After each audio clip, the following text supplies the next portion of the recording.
one of the biggest things that we are sold and told is having children is the be all and end all of life.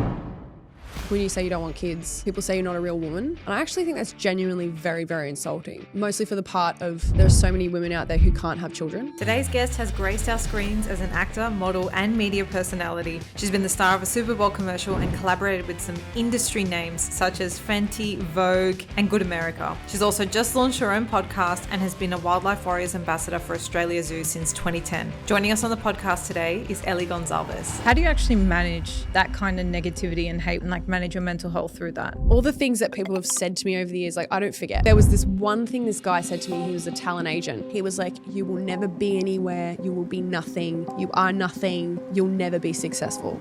Thank you for not believing in me because it made me believe in myself even more. You are the main character in your story, so be that main character. Don't be the best friend. Don't be the co-star. Don't give us co-star energy. We want to be the main character in our story. I had really, really outrageous dreams to go and do crazy stuff, and I felt like I couldn't achieve that in Australia. It's not just the people you spend time with, it's the environment you're in. You can't keep going up if you've got people bringing you down. I mean, the tall poppy syndrome is so real. And this is a really interesting story, but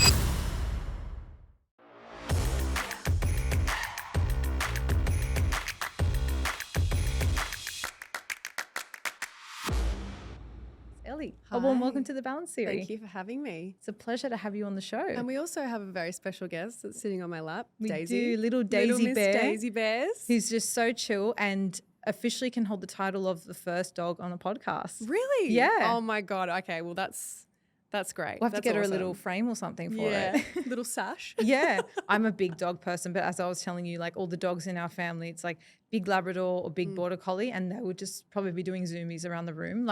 If they just sat here, that would be so cute. Yeah, no, she's such a little chiller and she loves other dogs, but I feel like she's sometimes a bit of a cat as well. Yeah. Like she loves cuddling with you, but then other times she's like, ew, get away from me, bum. Like doesn't want to know you, but yeah, she's a very chill little girl. She's very sweet. We're happy to have her here as your plus one. If you do see her in this video and she gets up, you see her little legs. She's got some boots with the fur going on. she was in a little bit of trouble 2 weeks ago, but she's all good now. She's happy. She's healthy. We're very happy to hear that. She's on the mend. Yeah. But yeah, we're happy to be here. Excited. Happy to have you both. So you've obviously had quite a diverse career. Mm-hmm. I'm really interested to know when you were at school, what did you actually want to be when you grew up? I mean, I didn't really have a solid idea for a long time of what I wanted to do. I think modeling was something I really just fell into because I started doing it so young. My parents kind of put me into a lot of things over the years, and they were like, okay, she'll figure out what she wants to do. Sport, modeling, acting, just everything under the sun they just put me into. So I did have a real affinity for animals, and I also had a real affinity for crime and forensics, which is so interesting. Not something you would ever think about me, but I really, really enjoyed learning about forensics, and I feel like in another life, or you never know what could happen. Never know, on. never say never. You know the dirty jobs things that people do, like those that they have those little episodes where you can go in and do people's jobs. Maybe I'll do it one day for a TV That sounds show. like a cool podcast episode. I know, yeah, it'd be really fun. But so are you one of these people that also love the true crime TV shows? I'm obsessed. Podcasts, yeah. It's so much good. to my husband's dismay. He actually genuinely hates watching that stuff. He's like, this is so disgusting and depressing. How do you enjoy this? It is weird when you think about it. I'm like, I'm just going to chill out and put on a true crime investigation. It's and a female like, thing. Are you psychotic? It is a female thing though. I think a lot of women love listening to true crime podcasts. Well, it's one of the top rated genres, so I believe it. Yeah. But I just absolutely. like the problem solving of it. Yeah, same. Yeah. And the forensics side of it actually really excited me. But yeah, I mean, I started modeling from really young. And then when I left school, I was like, okay, I feel like this is a really great way to get my foot into the door with things that I genuinely really love and am passionate about and want to do. So I started modeling. Every agency in Australia that I went to in the beginning were like, absolutely not. We can't sign you. You're too short. You're 5'7". You're too much of this, too much of that, and not what we're looking for. Because back in 2008, girls were very, very tall, very thin, very, very thin. There was still very much that archetype, right? Yeah, absolutely. And that's not my vibe. I'm healthy. I'm active. I'm not super tall, but I work really, really hard. And after that happened, my husband, who I've been with for almost 16 years now, he's somebody who actually really inspired me to go after my dreams, no matter how crazy and wild that they seemed. And he was like, look, I think you can just do this on your own. Who needs a manager or an agent when you and I could just work together? I could be the middleman. I could look at contracts. I could do all of that stuff. And that's how it really started. And I just figured out different ways to get my foot in the door with companies and people that I wanted to work with. And at that time, Instagram wasn't around. Twitter wasn't around. TikTok wasn't around. We had Facebook pages. And I was like, okay, I feel like if I can build a bit of an audience on Facebook, and this is like 2008. So this is OG influencer days. Influencer, I hate that word. But yeah, it's something that I was like, okay, if I could go to a company and be like, I have 500,000 followers, this is what I can bring to the table on top of everything else. And it worked. It really enticed companies to work with me, and I started building up a really great client base here. But I had really, really outrageous dreams to go and do crazy stuff, and I felt like I couldn't achieve that in Australia. So I ended up moving to America when I was 23, my husband and I. Daisy stayed behind for a little bit with my dad. But yeah, I moved over there. I wanted to work with companies like Guess. I wanted to do Victoria's Secret, which is so funny. I felt like it was a really great sort of like very high-end goal. I never worked with Victoria's Secret, haven't yet. Still could be on the cards. You never know. Never say never. Exactly, never say never. But back in the day, I was like, I really wanted to be on the Victoria's Secret runway with all the angels. And I feel like that put my career in a direction that I worked with the Guess jeans companies. I worked with Good American through Khloe Kardashian. I did a Super Bowl commercial. I did a movie with Dwayne Johnson. I felt like it really put me in the trajectory that I wanted to go. So, so yeah, I worked my ass off and I hustled. Like I really, because I had to. And you know that quote? It's like hard work beats talent when talent doesn't work hard. Yeah. That's the mantra that I lived by. Well, luckily you obviously have a talent for it as well. But then when you put the hard work behind it, it obviously just catapults. So it's been you and your husband, like that duo representing you the whole time. You've never gone under an agency. So I did, and this is a really interesting story. But when we signed the Super Bowl commercial, we negotiated everything. But the last thing was, you guys need to be represented by a legit management company in America for us to push this deal through. Right. So a friend of mine was like, I'll set you up a meeting at this agency. I'm not going to name the agency, but I mean, they're all kind of the same over there, those modeling agencies. And they'll push the deal through. They took commission of the deal, even though they didn't negotiate anything, kept the money from the whole deal, which was paid literally a week after we did the job, and kept it in a trust. And we found out that they actually make money on the interest sitting in the account. So they let it sit there for like I think it was 120 days. They had the money that I made. Accruing interest for themselves. Yeah. And we had to obviously threaten legal action. We're like, we will talk about this publicly if you don't pay me. That's insane. Terrible. Because a lot of the companies over there, like a lot of the model agencies, have 90-day payment terms, which is insane. I don't know how people survive. Yeah. I don't know if that's changed so much over there over the years, but yeah, that was my one experience. And then when I did a film with Dwayne Johnson, we signed with WME over in the States. And they're amazing, but like a very, very big agency. They've obviously absorbed like IMG. So IMG is part of WME. And so it was really interesting working with the team over there. But essentially for every huge job that I've ever gotten, my husband and I worked to get ourselves. And I feel like it's such a hard industry to find really, really amazing management, because you do want somebody who has your best interest at heart. It's genuine. Who know you, and it's authentic and they care about you. Like that's the kind of person and the vibe that you want for someone essentially driving your career. And you do need a middleman. I feel like there's certain things that you can't do as much as you'd love to do yourself. You can't really do yourself. And he just always had my back. The one person you can probably trust most, hey? Yeah, absolutely. What's been like the hardest part? So obviously there's been a huge benefit. There's a lot of trust. he's got your back, he's your best interests at heart.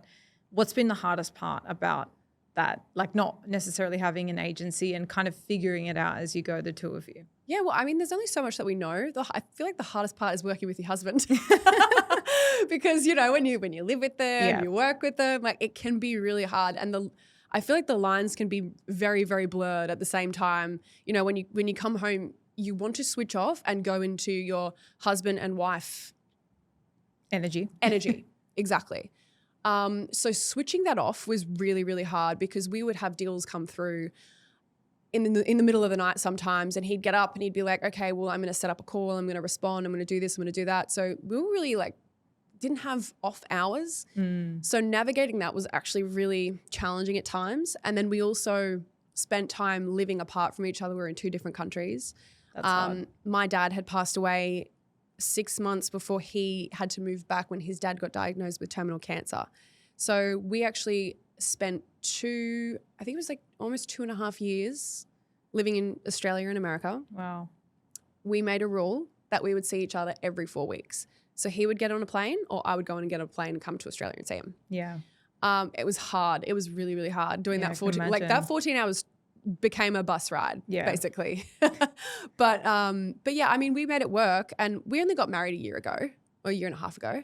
And I think that was something that everyone was always like, why haven't you got married sooner? But it's just because we literally prioritized work, and we were in 2 different countries, and then we lost our dads, and we just wanted to get to a really good settled place where we were like, okay, now we can actually just enjoy life together as husband and wife. Yeah. But yeah, I mean, I think that was probably the hardest thing when working together. It was switching off that work mode and then being partners to each other. Yeah.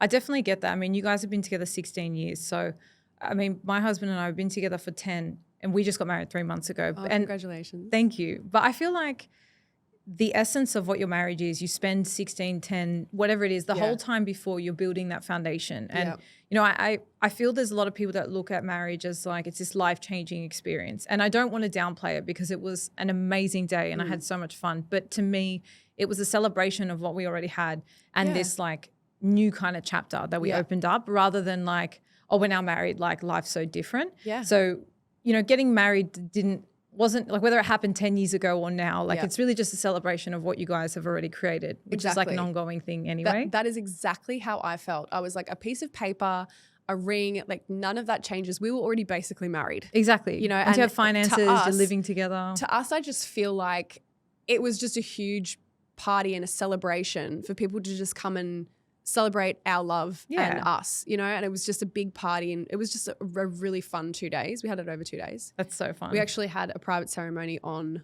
the Monday and then had the reception on the Tuesday where everyone joined us. That's so nice. And the morning of that Tuesday, everyone found out that we actually had just gotten married the day before. With the Vogue article that came out that morning, and everyone's like, oh my God, you're already married. This is amazing. So yeah, everyone thought we were going to get married on that day. They thought I was going to be walking down the aisle and we were doing all of that stuff, but it was really just a huge party for us to just enjoy the day. That's so nice because you share that intimate moment together. Yeah, absolutely. Because he's very much like that. Behind the scenes, behind the camera for a very, very long time, until we've just started our podcast together and everyone's like, oh my God, why haven't you guys done this sooner? You guys are so your dynamic together is so great. But yeah, he just kind of wanted that private moment between us because we were really going to go and elope in another country. And then I was like, maybe we can do it here. Yeah, that's beautiful. I think that strikes a balance between both, Totally, yeah. So you were talking about how, creating that separation between married or being a romantic couple and then working together. Yeah. What are some of the ways you do that today? Do you guys still have rules? Obviously you're not living in 2 different countries, but have they kind of evolved where you create that separation at home now? It's so easy now. Yeah. Honestly, it's just so easy. We've been doing it for so long that now I feel we do have rules. It's he hates me being on my phone when we are spending quality time together, because I feel also too now we have it so down pat that at night when we actually do spend time together, it's just so nice because it's us. Yeah. And I'm not Plus I'm not perfect. I am sometimes on my phone on social media, but I make a really conscious effort not to scroll and do things that, I could do when he's not around. Yeah. So quality time together is something that's really important for us, and communicating what we need from each other constantly to be able to have a really healthy relationship. Yeah. Yeah. Because like just in that, like what you need and what you want not only changes like as time goes on, but every single day it could look really different. Yeah, absolutely. And so getting angry at someone for not knowing what you need, like communicating is just the best way to bridge that gap and stay connected. Yeah. So you guys have started your podcast now, In Real Life, with Ellie and Ross. Yeah. Amazing. I can see like the spark between you guys. It feels very comfortable, like I'm just sitting in your lounge room and just like part of a three-way conversation. It's a really nice vibe. You guys have in your Instagram bio kind of like a tagline, which really, it kind of drew me in. It says, you talk about that we're sold and told certain dreams in life. So I wanted to ask you, what do you think is a dream that we're sold and told? And is there one in particular that you've fallen kind of a victim of? There are so many. I think we got time. in this industry as well, I feel like there are so many things that you're sold and told. But I think the biggest thing that we've found as a couple, like these are all our in real life experiences, and any guests that we have on the podcast, we talk about their in real life experiences. But I feel like one of the biggest things that we are sold and told is having children is the be all and end all of life. Okay. It's the one thing that completes you, makes you a woman. That's what you're supposed to do. I feel like from a very young age, especially women, are told and sold the dream that having children is the ultimate goal of life. And it's your, I'm going to say responsibility, your, how else can I put it as well? It's your responsibility.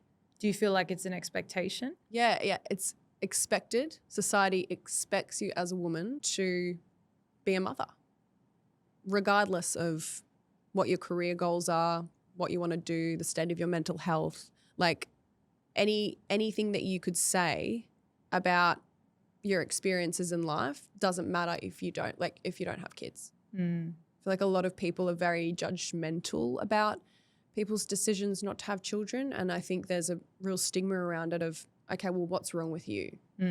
That's very selfish, firstly. That's a lot of the responses that we get. And I actually made a list that went really viral last year, which I did see it. It's crazy. Like, who would think that everyone would be so interested about reasons why you didn't want to have kids? And a lot of them were satirical. There were funny little stupid off the cuff comments about things that women have gone through, posted about, that I just put on the list. But a lot of the reasons why, the big reasons why, we actually went into in the podcast in our first episode. And we've been through a lot of experiences in life that a lot of people don't go through, sometimes ever in their lives. And I feel like sometimes in life, people's lessons are their children. But for me, the lessons that I learned were not having children. It was going through the suicide of my dad, going through my partner losing his dad, which was a lot like having my dad die again. Yeah. We've been through so much together that has taught us the ultimate goal in life is our happiness, our personal happiness. And I truly feel like I was put on this earth to be happy. And I think if kids make you happy, that's amazing. Like, I'm happy for you. I would never say people shouldn't have kids. That's not my role, not what I'm here to do. But I'm a huge advocate for making decisions for your personal health, for your personal mental health and happiness. And if that's having kids, that's great. If it's not having kids, awesome. But making choices for yourself that really fit your life and your goals. And not just living up to people's expectations and what society expects of us. It's like, you just got to do what makes you happy. Yeah. Now, I'm glad you brought this up because I did see the list. It kind of went completely viral. And like, I'll be honest, I'm kind of one of those women who have grown up knowing I want to have kids. I don't have them yet, but it's something I do want to have. Yeah. And I completely respect like your position. And I think it's very important to actually have a conversation because I think there are a lot of women today who are kind of sitting on the fence about it. Yeah. And I think without conversations like this, where people actually just share their genuine reasons why. There could be people that just fall into doing things because they think they're expected to or not. And it could go either way, right? They don't have them because they think they're expected to have a career and not do things, or they have them because they think that's what they're supposed to do. For you, what does your personal happiness then, where do you see that coming from, right? If it's not defined through kids and for you feel like that's kind of a dream we've been sold and told. Yeah. How do you kind of define your happiness, or where do you see that kind of coming from in your own life? I feel like living life in my most authentic way and giving back. Like I've been a Wildlife Warriors ambassador since 2010. We've done a lot of work with the charity, and I feel like the time that we have now that we don't have kids and we've decided not to have children, we have so much time to make a real positive impact with other things that we do. Mm-hmm. So whether that's with charities, giving back, and there's a lot of things that my husband and I do that we don't ever talk about online. It's kind of like, you know, if you don't post about it, it doesn't happen on social media, but there's a lot of things that we do that I feel like we don't need to share. Yeah.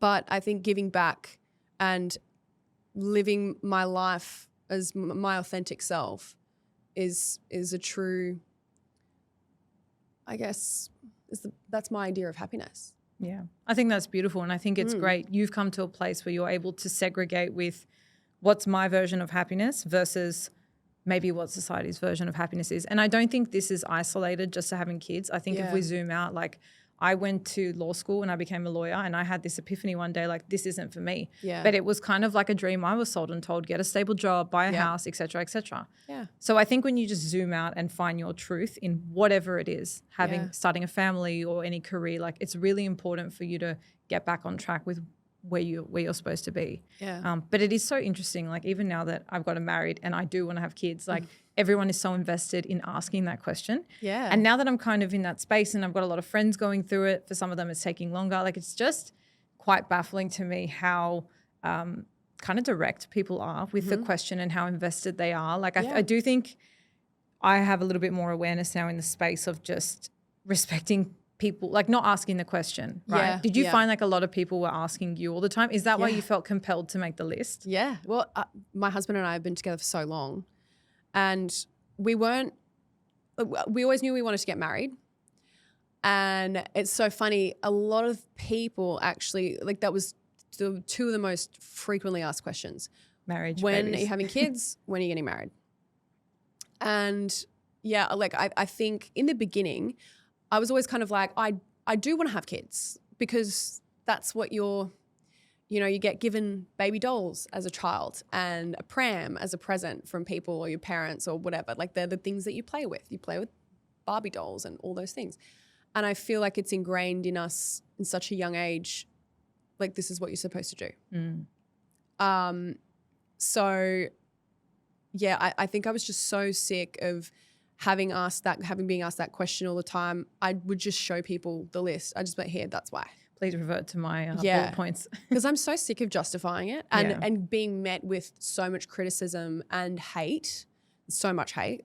Just, I think it's like just such a huge lack of empathy for other people's circumstances and experiences, to be honest with you. And no respect for that someone can just have a different position to you, right? Yeah. Like, we're not all here to have the same experience and have the same thoughts. Yeah. And I think it's a really funny thing when people say, like when you say you don't want kids, people say you're not a real woman. And I actually think that's genuinely very, very insulting for so many reasons, but mostly for the part of there are so many women out there who can't have children. And I see that being written and I'm like, that doesn't affect me, but I know somebody out there who's reading that, that is gutting to them. Yeah. So yeah, I just feel like it comes from a huge lack of empathy for other people's life experiences, because what I've gone through, you haven't gone through. Exactly. What you've gone through, I haven't gone through. And those experiences shape who we are as a person and where we want to be and who we want to be in the future. Yeah. So I think just approaching that whole question and that topic with sensitivity is so important. Yeah. Because it's such a dinner table conversation. It's so normalized these days. It's like, so when are you guys having kids? And it's like, well, yeah, okay, we've actually quietly been doing IVF and it's been failing. You just kind of want to brush it off. But people just, I find harass you and just keep chipping away. And I feel like that would be so hard for people who genuinely can't have kids. I think just, approaching that whole situation with kindness and empathy and just a little bit more awareness. Yeah. You know?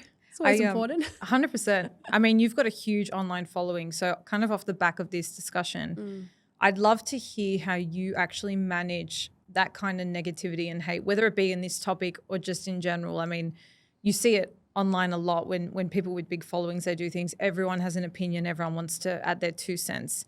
And it really baffles me, to be honest. I mean, everyone has thoughts, fine. But to then go out of your way to leave someone a nasty comment is just like, it's really beyond me and it's not something I can comprehend. But to be on the receiving end of that, especially online, people forget there's a real person on the other side of that screen. Like just because you're online doesn't mean you could say whatever you want. Yeah. But I'm sure it's something you've experienced a lot of for many different reasons because you just have such a big following. So how do you actually manage that and like manage your mental health through that? What other people say about me has got nothing to do with me. It's everything to do with them. It's true. And for people who act like that, I just want to say directly to you, you need therapy. Work out what projection's going on there. Yeah. Like what drives you to get online and leave hateful comments on someone that you don't know that you would never say to in person? There's something wrong with you and you should probably address that. Yeah. Because it says it's got nothing to do with me. And I was bullied from a really, really young age, which was really hard because I feel like it's hard growing up as a young girl as it is, but then when you're just constantly attacked for how you look, I think that's obviously a huge thing that impacts the way that you see yourself, and you just constantly just get pushed down, and your self-worth is terrible, especially at such a young age. Yeah.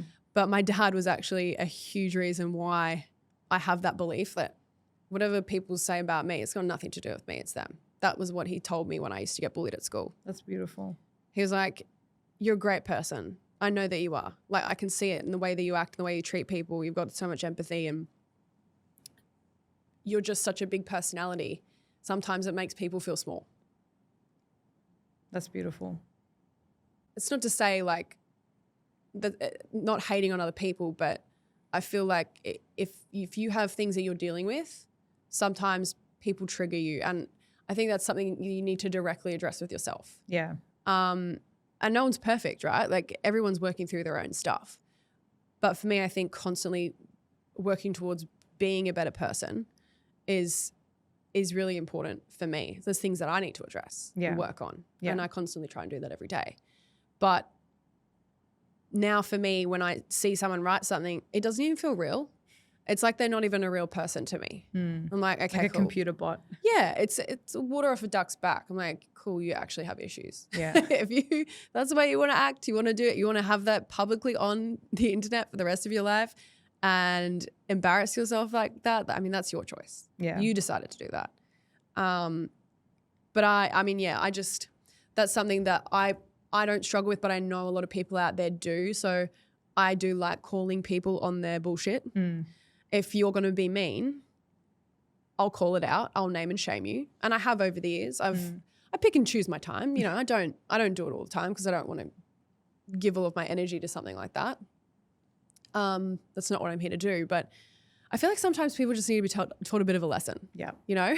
100%. Like some days I'm like, this is your day. You're going to learn today. You know? I'm about to give you a lesson. Yeah. Listen and learn. Just like a bit of a, sometimes people just need to be pulled up on their bullshit sometimes. Yeah. And you do set a standard. I feel social media is your own space that people are coming into, right? You're not forcing them to be there to consume your content. They can just swipe. They could hide you. They could block you. So many things that you could do. But yeah, if you're going to go to the effort to write that, I'll teach you a lesson happily, because I know maybe the next person that you do that to might be having the worst day of their life, and that's the comment that actually sends them over the edge to kill themselves. Yeah. You know? And I think that's something that my dad's experience has really taught me.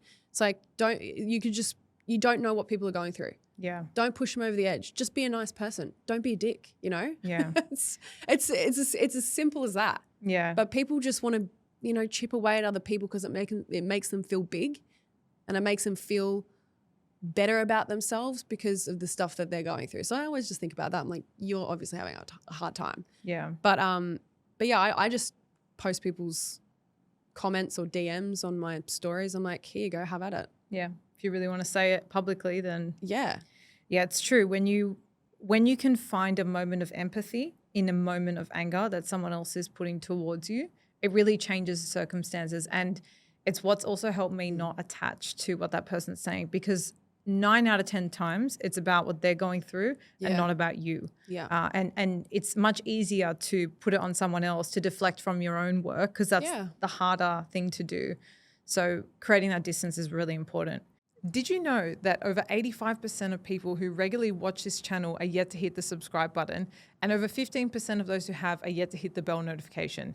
To make sure that you don't miss out on any new content that we drop, any new interviews or bonus content that I decide to bring out, make sure you hit that subscribe button so you're the first to know of any new content coming out. Now let's get back into today's episode. Yeah. So you kind of mentioned that you experienced some bullying growing up. Obviously being online is like different, but you've obviously grown and evolved as a person. As you kind of started to achieve these massive milestones in your life, you know, you're on the Super Bowl, you're working with huge brands. Did you experience any kind of self-doubt or limiting beliefs that you feel came from that time that made you kind of feel like, I don't know, you know, like that imposter syndrome, like you're not meant to be there? Did you kind of experience any of that as you evolved? I think early on, a lot of people always said I had my head in the clouds. But when Ross and I got together, I just turned 18. He was a huge reason why I did so well, because he invested so much time and effort into my personal development, the things that I listened to, the things that I read. And I'm not a huge reader, but I did read some stuff. If you're listening, Ross, yes, I did. But yeah, that's something that I was really, really passionate about. So my whole thing was fake it till you make it. And not like fake it till you make it Anna Delvey style, but like fake it till you make it, like walk into a room as the person that you want to be. They call that be it until you are it. Yeah. And I feel like your aura says so much about you as a person. So even if you're not feeling confident, walk into places confidently. Be the person that you truly want to be, and you will become that person. And I'm not saying just like manifesting things works. You got to do the really hard work and work smart as well. Yeah. But yeah, you really have to, I was like, I'm going to be the person that I want to be. And I eventually became that person. Like I started from nothing. I didn't have any help from anyone. It was just me and my husband, Ross. So I've never been given anything. I've had to probably work twice as hard as people out there who, you know, have just walked into a modeling agency and they've had somebody who knows how things work. And there's only so much that my husband and I knew. We actually had to really work hard to be like, okay, like how can we do this? How can we do that? Like I think I ended up sending a high heel into an office once and being like, just one shoe, one high heel, being like, hi, just wanted to get my foot in the door. And this is like 2009, 10. That's great. Just wanted to get my foot in the door. Love to have a chat with you. Ended up getting a call from this person, and they're like, I was actually really blown away by the way you approached that. I'd love to have you in to have a chat. That's really cool. So doing those things was so important in that time. And we still do weird stuff like that too. So if anybody out there is watching who got weird stuff from us that got us a meeting with that person, you know, like, but yeah, I think we just had to do things so differently. And I was always like, okay, I'm just going to walk into every room. And actually somebody said to me once, I was like, what's the dress code for tonight? And she goes, well, what does a supermodel wear? What does a supermodel wear to a party? Like, how does a supermodel dress? And I was like, good point. So every time, I don't care if I'm overdressed somewhere. I could not give a shit, truly. But you are the main character in your story, so be that main character. Don't be the best friend. Don't be the co-star. Don't give us co-star energy. Like we want to be the main character in our story. Yeah. You know? Yeah. That's great. I think a lot of people find it hard to step into when you're taking those next leaps, right? When you're no longer doing, let's just say, things in Australia and then you're going international, like as you're kind of incrementally pushing yourself out of your comfort zone, like I think it's fine And people, like, it's easy to embrace that when you're kind of in a comfort bubble, but when you're really stepping out, that's when you get tested to, like, you know, push yourself more. Yeah. When it came absolutely. to something like the Super Bowl, how did that feel, knowing you were going to be on, like, the biggest screen So with the most eyeballs? this is really weird because this is not a job I ever had a goal to do or ever thought that I would be doing. The email came through from Yellowtail and I actually thought it was a joke. So I was just like, oh, cool, like whatever, just a joke. It's a scam. Ross read the email and he was like, have you seen this? And I was like, yeah, it's not real though. And he goes, no, I actually think it is. Hey, I'm going to call them. And I was like, okay. And it ended up being legit. They were like, we're looking for a quintessential Australian, like Miranda Kerr kind of a vibe. And it's funny because Miranda Kerr did the commercial for another company that same year, and we were the two only Australians in a commercial Represent. for Super Bowl. I was like, this is actually so weird because the Super Bowl airs in front of 250 million plus people. And I never thought that's a stage I'd ever kind of be on. There's nothing out there like it. Not that you don't have any other shows or sporting, like it's the biggest thing in the world. Biggest of its kind. Yeah. Yeah. And the day, so we actually flew out to Barcelona to shoot on a beach, which is really funny because it's an Australian brand. We're shooting in Barcelona for an American Super Bowl commercial. And Ross was there with me, checked into our hotel. We had a few days there. We were like, just could enjoy being in Spain, which was really nice because it's so nice being able to travel with your husband. And Barcelona is amazing. One of my favorite cities ever. It's so romantic. Yeah. So the night before we got in, we didn't really have so much of a brief of what I was really doing. I was just going to be in a swimsuit on the beach, walking. I had a few lines and we're like, cool, awesome. Saw the script the night before for the shoot day and Ross just goes, they're saying your full name on this commercial. And he was like, that's fucking crazy. That's awesome. He was like, it doesn't really happen like that. But it was like, here at Yellowtail, we believe in Ellie Gonsalves. And it was actually so wild because we were just jumping on the bed, like going That's nuts. crazy. This is like 2017. That's not even something you could, like, put on your vision board. Like, it's just such a niche opportunity. Yeah. But it's just so wild how things come about. And the reason why they found me was because of social media. Back to your origin story. And it's so funny because, you know, back in the day when I utilized social media in the beginning, I never thought it would have grown to what it was. I was like, okay, I'm just like, let's just go with it. Let's see where this goes. And Instagram came around and I was like, okay, get on Instagram. I was a bit slower to get on TikTok. We all were. Yeah. I'm like, what is this new shiny thing? I'm technically a millennial, so give me a break. But yeah, I really went hard on my growth on Instagram.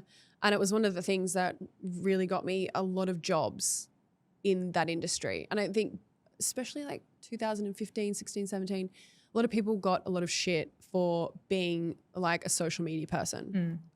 But I used it to my advantage to obviously book myself jobs and get myself work. And a lot of people had the idea like, oh, you're not a real model or you're not a real this or that. So I think when Guest came around, the Super Bowl commercial, the movie with Dwayne, I was like, I just felt really validated. I can imagine. Like I'd done big things before, but nothing to that scale. And I have a lot of people, all the things that people have said to me over the years, like I don't forget.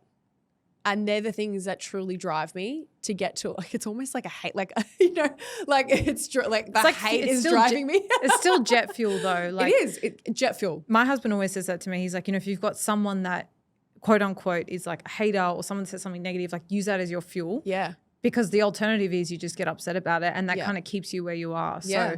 So that I totally understand. And that would have been so validating in that moment because you're just like proving it to yourself, right? It's not even about other people. It's just like in spite of what other people think and feel, like I always knew all along that I was going to get here. And this is like my moment of like validation to myself. Yeah. Probably for you and Ross both. It was like the world stage, you know, there's not a lot of things that are bigger than that in this industry. Crazy. And there was this one thing this guy said to me. He was a talent agent who was really dodgy and he was really like a really awful person.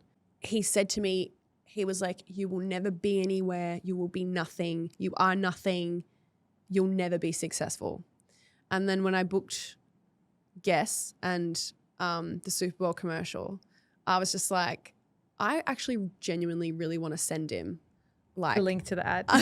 like I wanted to send him the catalog for Guess. Yeah. And just say thank you for not believing in me because it made me believe in myself even more. And That's those things great. like really, and I don't forget those things. Like when someone is cruel to you, like you got to turn it into something good, you know? 100%. Flip it on its head. Yeah. Use it. Thank you to that angry man who like completely, Yeah. you know, lit your jet And on fire. I had so many experiences like that over the years where people told me I'd be nothing. And I was like, cool, okay, I'll show you. Yeah. Awesome, let's go. That's I love a wild. challenge. So that Super Bowl commercial, what did that do for your career? That really catapulted me into the world stage where people then knew my name. And like the work that came from that and the credibility that came from that was huge. Like it really was. And especially in Australia, because here in Australia, the tall poppy syndrome is so real. So real. And nobody cares about you until you become something big somewhere else in another country, and then they want to own you. And that's something that I really found after that. Like nobody wanted to give me a chance here. Nobody wanted to give me a leg up. No one wanted to help me. It was really hard in the beginning. And then when I went over there, I didn't have any contacts over there. I was like, I know that I'm going to be a big deal because I'm going to work to become a big deal. And I know that might sound like cocky or whatever. I don't know where I got this deluded self-confidence from, but you know, It's necessary. Yeah, it is to really to break that barrier, especially in Australia. It is so necessary. I definitely understand that. Like, we obviously have very different careers. Like my background is as a lawyer, and then I do this podcast, but just picking myself up and moving myself to Dubai. Yeah. You just have a very different experience. Like my mum, she's migrated from South America when she married my dad. And she always said to me, if you ever leave Australia, you'll just see that the way people think here are just different.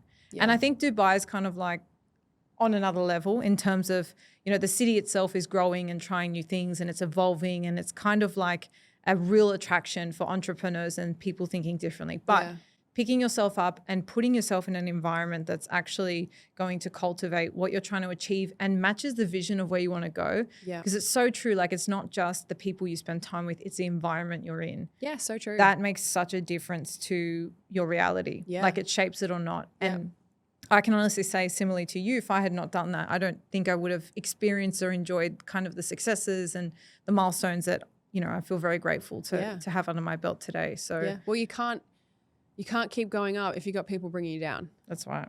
You really can't. And then I think that was the thing that I loved about America. There's a lot of things that I don't love over there about the industry, but I love people's enthusiasm and like they really, especially I love Australians, like they really get behind you there, and that was something that I really loved. But yeah, when I came back here, I'd done Fighting with My Family, the film, and had a Super Bowl commercial and like had all these awesome things going on when I'd moved back to be with Ross when his dad was really, really sick. I didn't really know how things were going to go here, and I was a bit scared. I was like, it wasn't great for me before. So I don't know how I'm going to go in Australia, like what I'm going to do for work, really. Like it was it's just one of those things that's so up in the air. But I was like, do you know what? We went to America and we did all this stuff. So we can go back to Australia and do this stuff too. 100%. So I think that it's all about your mindset. It so is. Things are hard everywhere. Yeah. There's pros and cons America, everywhere. there's way more competition than Australia, but more opportunities, more things happening, and just kind of a bit of a better environment to thrive if you are that really hardworking person. Yeah, 100%. And that's not to say, like, I feel like the Super Bowl, that was a timing and opportunity thing, you know? That's not something we actively pursued. That was just The stars This is aligned. happening. Yeah, exactly. Stars aligned. This is like your destiny kind of thing. Yeah. But it's hard in Australia in that sense of the energy and the kind of the tall poppy syndrome is still really real, which is why I love living on the coast. Yeah. I genuinely really love living here because you can go and do all the work stuff, get on a plane, travel 14 hours somewhere, do whatever you need to do, come home. Life's like normal. It's your bubble here. Yeah, I'm at home with my baby and Ross and, like life just feels like normal. Yeah, that's really nice. Yeah, it's beautiful. I think just for anyone listening who, has thought about living overseas, is thinking about it, I don't want this conversation to land with them like you can't achieve it in Australia, because I think you can. And like you said, it's all about your mindset. Yeah.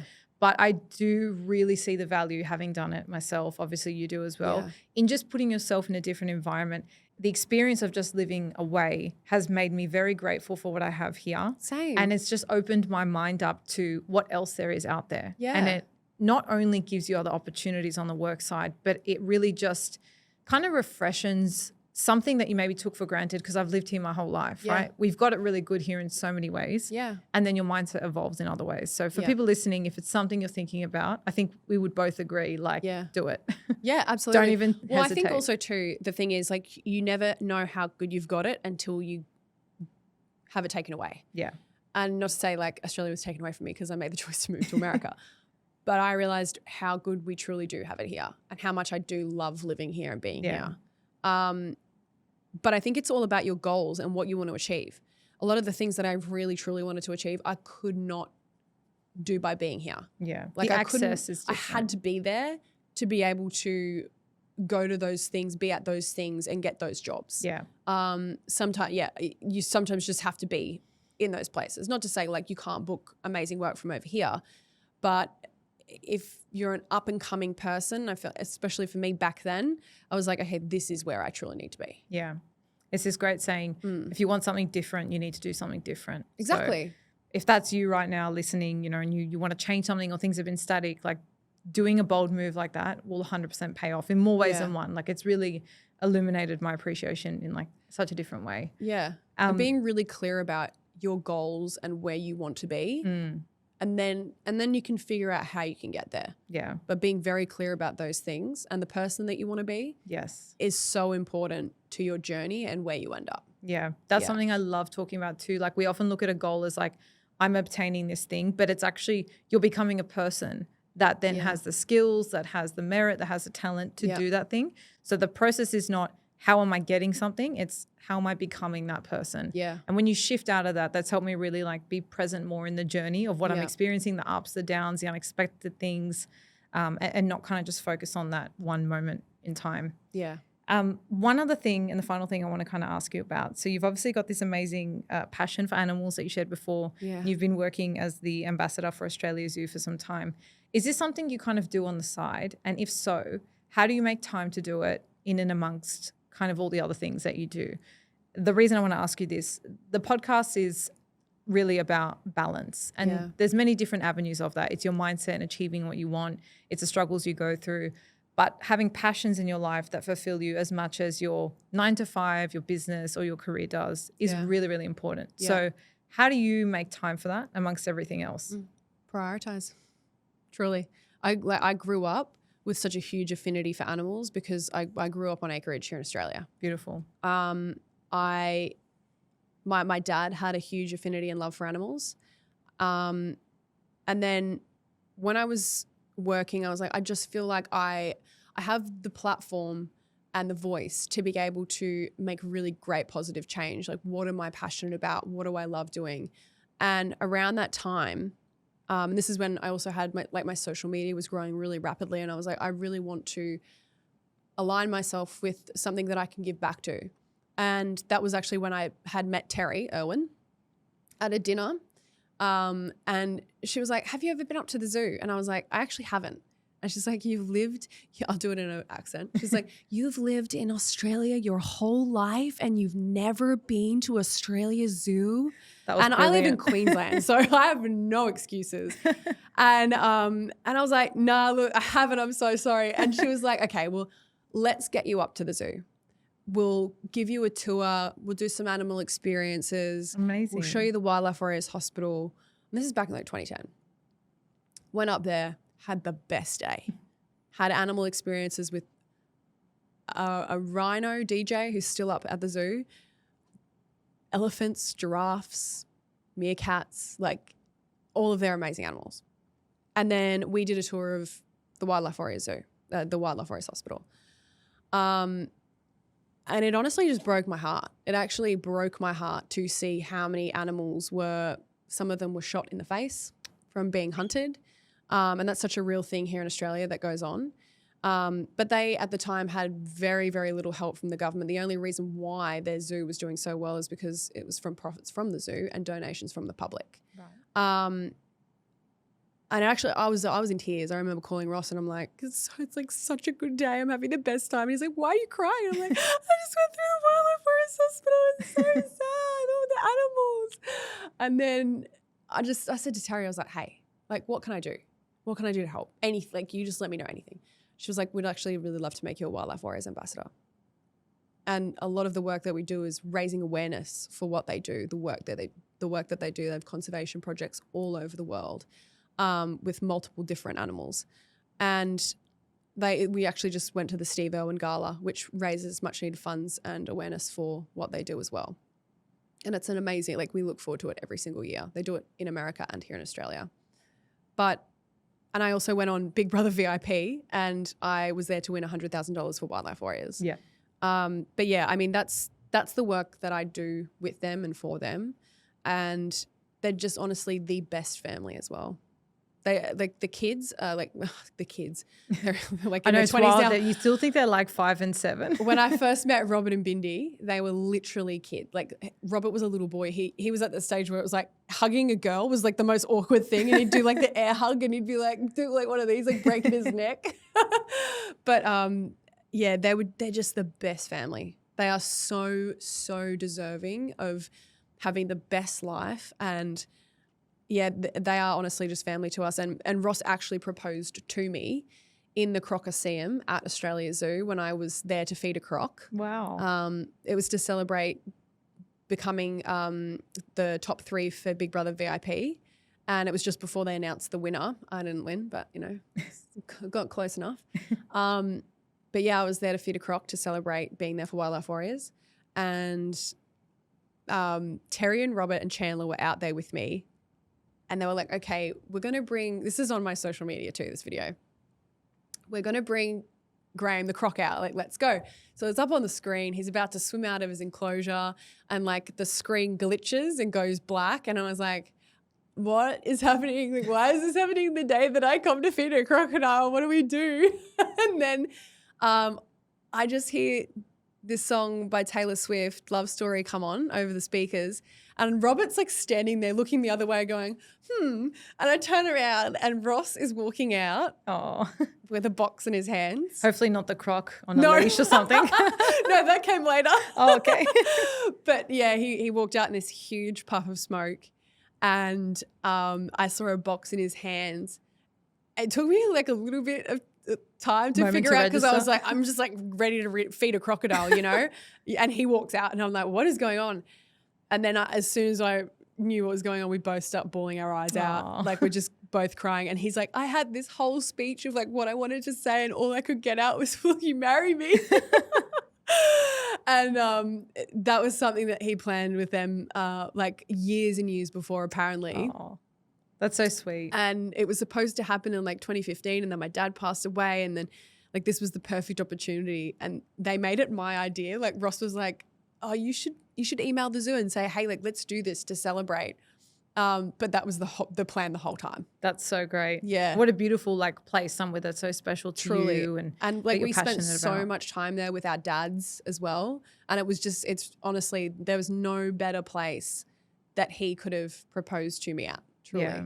And some people were like, this is like a bit weird to be proposed to here. But I was like, if you know me, you would know like this is the place that you do it. you know. That's so nice. I'm in like khaki pants, like the green like jeans and like my connies. Probably with some like raw meat in your hands. Yeah, like there was a dead chicken in a bucket, like a couple of feet away. but yeah, it was truly amazing. Like they are just the best team, the best family, and what they do all over the world is truly just so inspiring. So being able to contribute to giving back in some way has always been really, really important to me, and being able to do it for animals and creatures that cannot speak for themselves is like, that's just always been what I've felt very passionate about. Yeah. Well, that's a very beautiful mission, and I'd love to support you in supporting them. So I'll put links to, the work they do and the foundation, and all of that in the show notes as well, so people can check it out. I want to thank you so much for coming on the show today and just chatting with me about your life, your experience, your thoughts. I really admire your openness. Thank you. I think it's amazing what you've built and how you've supported yourself. I think your husband's amazing as well for supporting you through it. And I'd love, really excited to see where the podcast takes you guys as well. But a massive thank you for your time today on the show. Thank you so much. It's been a pleasure. It's been so nice just like chilling here and talking to you. Just a girly chat. We're just missing a little coffee. I know, a cocktail. Yeah. Not before 5 p.m. Oh, I could go a little bit earlier. Thank you so much.